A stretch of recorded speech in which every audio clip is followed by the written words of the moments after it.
My name is Zakia, and I work in Agriculture Development Bank since 15 years.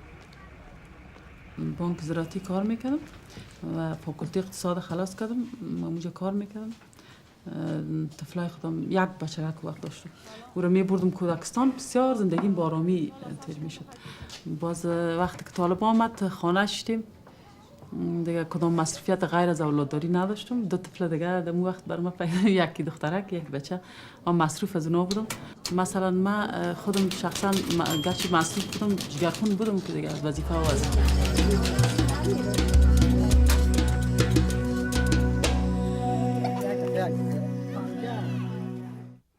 Since 9/11, we have, in this country particularly, realized we're not safe.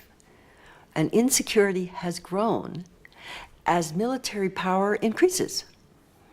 And the fact is, if the enemy, so-called, are terrorists who are everywhere, possibly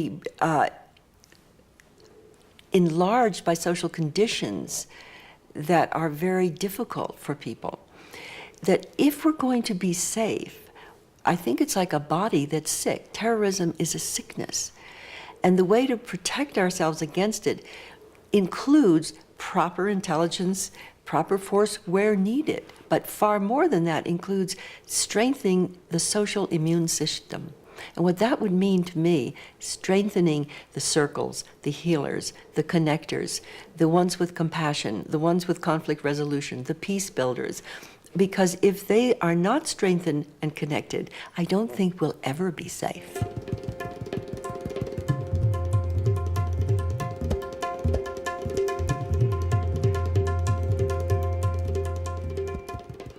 We seriously need a training of women. I think there are lots of things that women can do. I think the most important concentration of women, which is Kabul, and it is so important that these women should have independent means of their income. Some rich women from the Western countries could put factories around Kabul, stitching places for them. So if we have those sort of jobs created for women, this is a big help. It will help women in Kabul to have an income, and it will be a good business for people who invest.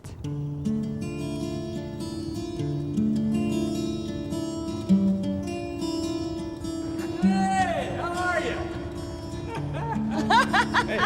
Hey, how are you? Oh, It's good to see you. I have heard wonderful things about you lately. More Yeah. so than usual. Well, I don't know what that's about. Well, I do. I know what you're doing. It's about that peace stuff and about trying to address these issues we've got about this great need to go to war that some folks in our country have. When we can't even feed people, but we're going to go to war. We're going to go to war. We had this major event. We sent out 2,000 meals to 25 different agencies in town that have a feeding component, whether it was a shelter or a transitional program or an emergency feeding site. I get so excited because when we talk about issues of men and women and children, how can they even begin to look at any other issues if they're hungry? So, you know, I think meeting this immediate need first so that then they can come to the table and feel like they're on par with the rest of the world and not hungry and malnourished. Y'all are gonna hurt yourselves. Okay, I've got a call.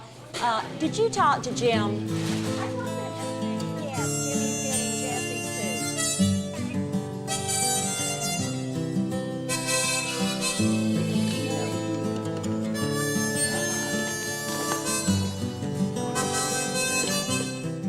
I think we got to step to that next level. You know, we've got to come out of this one little thing and say, this is who I am. And I have positions that you may not know about because what you're hearing is a political profile of you know, people in the United States, and that's not accurate.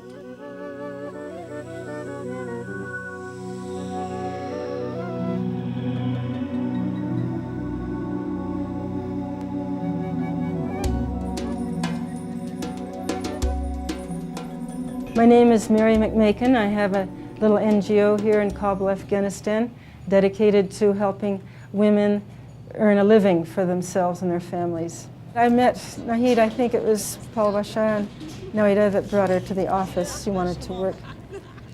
She has been through the university, and I think that gives her an edge too. من به هفته 4 الی 5 روز به پغمان میرم و صبح که از دفتر حرکت میکنم از طرف صبح ساعت 7 بجه حرکت میکنم 7 بجه صبح حرکت میکنم میرم چون راه بسیار خراب است تقریبا 1 ساعت در راه مسافت طی میکنم تا که پغمان میرسم و در راه طبعا خسته میشم راه بسیار خراب است سرک بسیار زیاد خراب است تا که میرسم خسته میشم ولی با وجود خستگی بسیار کوشش میکنم که من باید معلومه را برسانم در ضمن شاگردا را باید برسانم در پغمان در حدود 10 کورس داریم 10 کورس در حدود 300 نفر شاگرد دخترای خرد کلان از سن 7 ساله به بعد 8 ساله 9 ساله زنای جوان پیر اینا کسایی هستند که میخواین درسای سود و مزیر یاد بگیرن درس بخونن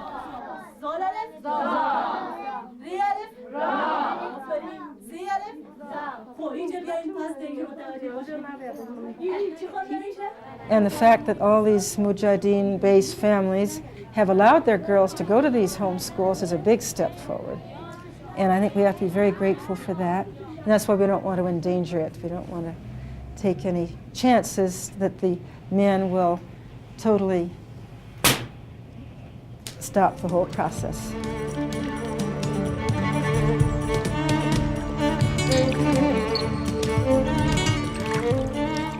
These women I've met before, but I've met them in Lebanon, in Beirut in 1982.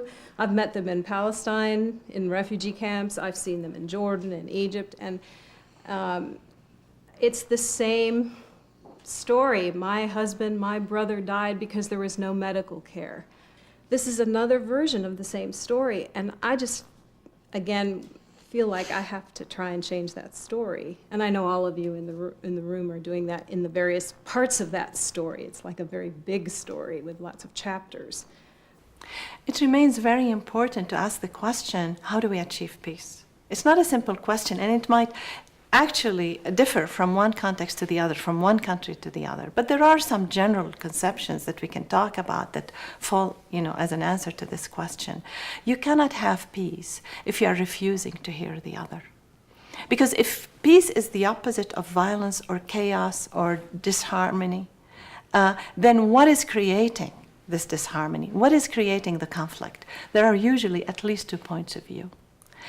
In the hierarchical sense, you could achieve mechanical peace by having one view suppress the other, and you're done. But now, the other side have lost its voice, and it's going to wait for the moment when it can regain its voice, and you've only created violence for later. The real solution is, how can you hear all the voices and then make them harmonious in a song, rather than the shots of war?